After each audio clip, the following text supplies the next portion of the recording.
felt the pressure of constant food talk in the studio? Pressure to eat a certain way, or maybe you felt super judged by your food choices? This discussion is for you. I'm Rachel Fine, registered dietitian nutritionist and founder of To The Point Nutrition. A dancer's performance is a direct result of hard work and motivation. So where does food fit into this? There's a lot of myths and a ton of antiquated ideals, and I'm here to dispel those.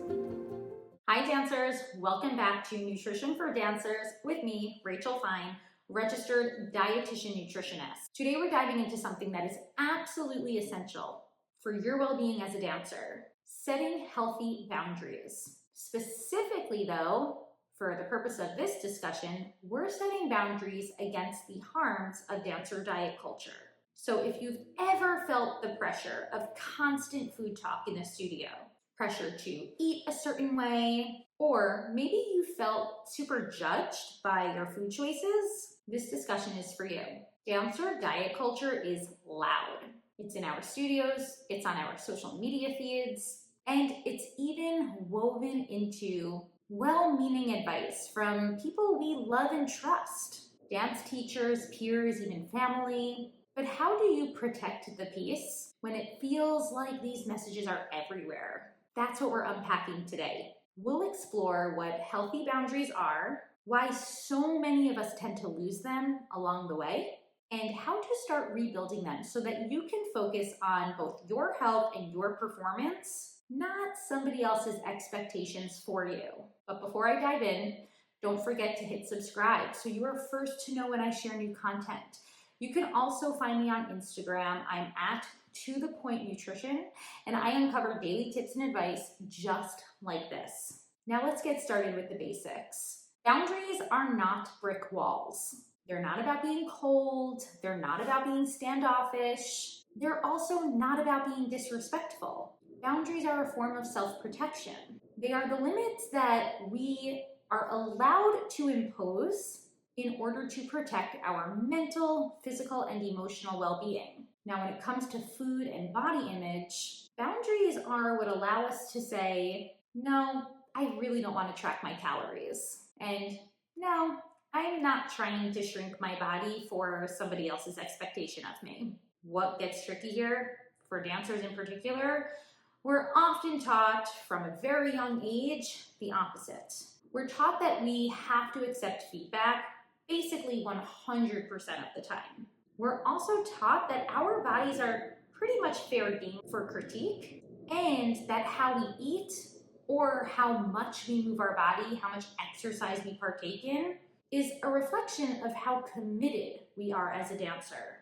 Over time, these messages start to blur our boundaries. They might even erase them entirely. So when did we lose our boundaries? Well, funny enough, we are actually born with boundaries. As a mom, I see this every day because my kids are amazing at setting limits. They say no very loudly when they don't want to do something. They also eat when they're hungry and stop eating when they're full. It's pretty instinctual from a young age. But as we get older, those instincts start to become overridden.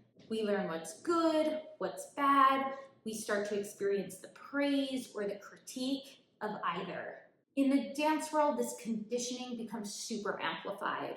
We are taught that thinner is better, that hunger should be ignored, and that discipline means dancing more, exercising more, eating less. Eventually, instead of listening to our bodies, we start listening to the numbers: calorie counts, weight goals, Fitbits, measurements.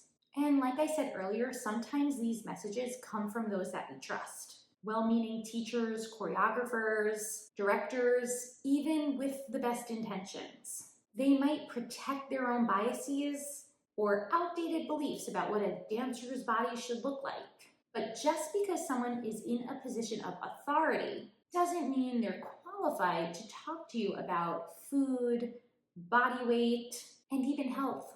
And when they feel unsupportive, it's okay to start questioning those messages. So let's talk about how to rebuild those boundaries, because you can. And it does not have to be aggressive nor dramatic. In fact, I encourage that it not be either of those. Instead, it starts with small shifts, especially in how we respond to others to protect our space.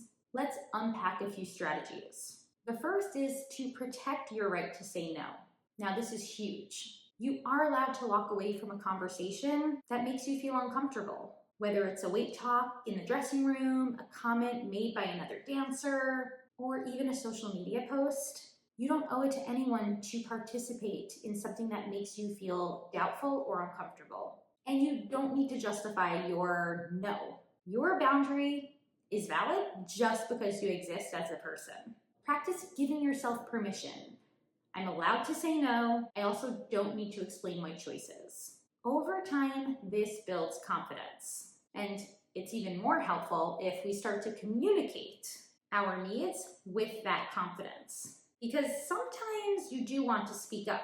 And when that's the case, here are a few go-to examples that can be helpful. So let's say a dance friend is speaking about a new diet and trying to loop you into the conversation. You can say something like, hey, I hear this is something working for you, but for me personally, I'm working on having a healthier relationship with food.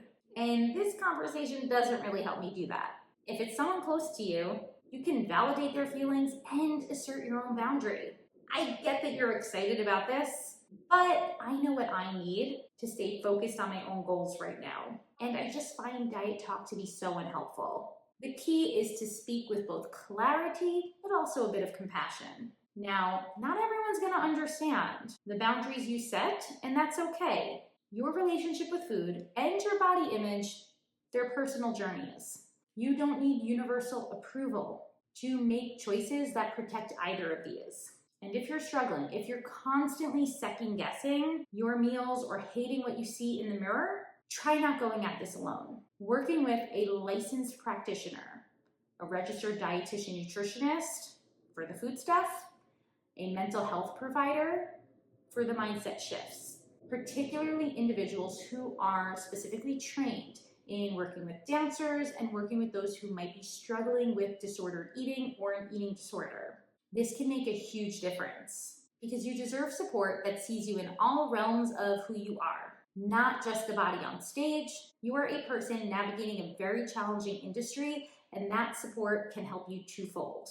But here's the deeper truth I do want to address. Your boundaries are only as strong as your self-worth. If you believe that your worth, your capabilities as a dancer are directly tied to your body weight, shape, or size, or your food choices, it's going to feel nearly impossible to speak up. Your identity right now is so wrapped in these realms. So for you, the work isn't just about learning how to set boundaries. It's also about exploring, what do I actually value about myself beyond just the dancer that I am in the studio? What makes me proud about myself outside of my work in the studio? And how can I respect my body as it is today at this moment? You are worthy of nourishment. You are worthy of rest. You are worthy of existing without constantly striving to fit a mold that was never built for your individuality. This is the heart of the healthy dancer.